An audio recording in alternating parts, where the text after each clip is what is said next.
poem I'm going to read came to me while I was ironing, and yes, I do still iron. Interconnected.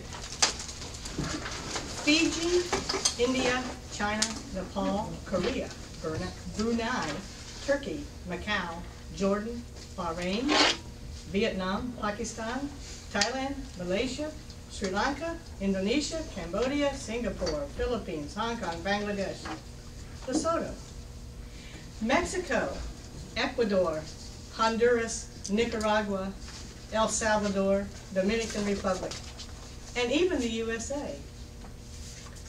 An intercontinental journey through my closet labels.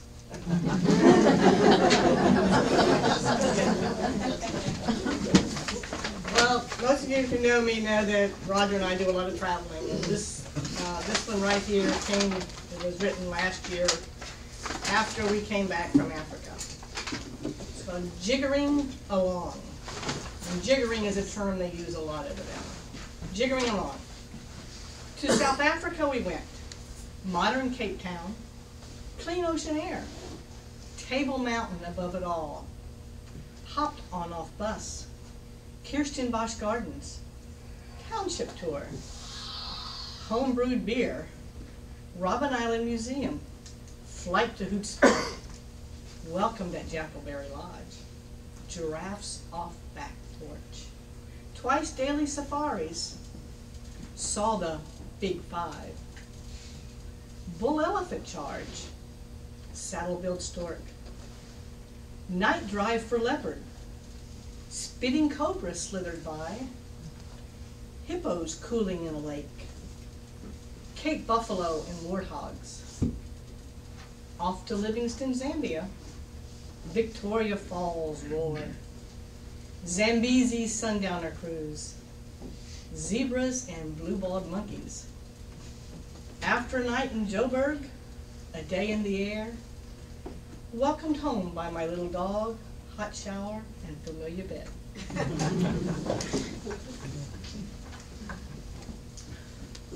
This sort of goes along with one that Graham read a little bit ago about our wonderful weather, and I wrote this in January when we were having some very yucky days where the sun didn't shine, and being from Florida, that gets to me after a few days. It's called Ready to Go.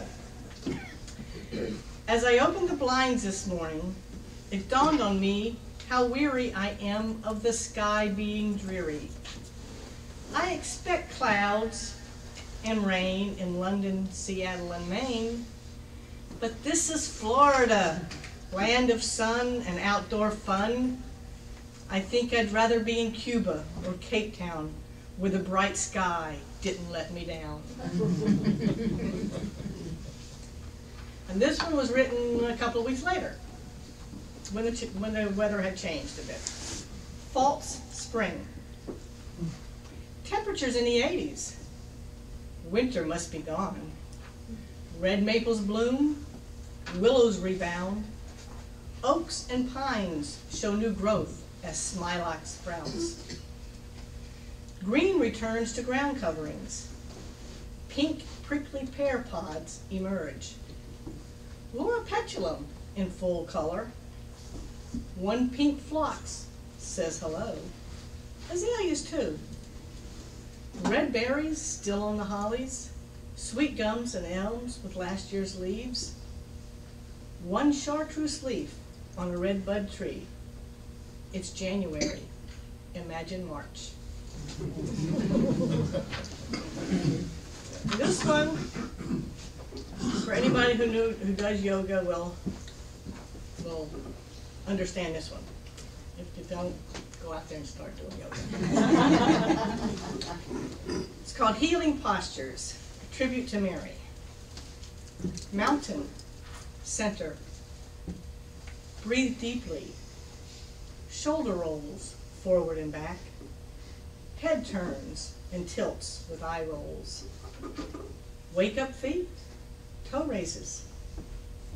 Chest expansion, alternate knee to chest. Squat and stretch. Crane, tree, dancer. Triangle, warrior, 1, 2, and 3. forward bend, sit down, stretch head to knee, left, right, center. Lord of the Fishes, lotus, bouncy baby, rocky baby, corpse, happy baby. Leg lifts, right, left, both, plow. Upward facing pigeon, bridge to perfect spinal alignment, corpse. Locust and cobra, roar. Child, turn the other cheek, up to all fours. Lift left leg right arm, then reverse. Thread the needle, cat cow, and wag the dog's tail. Downward facing dog, walk the dog, or skip and salute the sun. Corpse, cool down to mindfulness.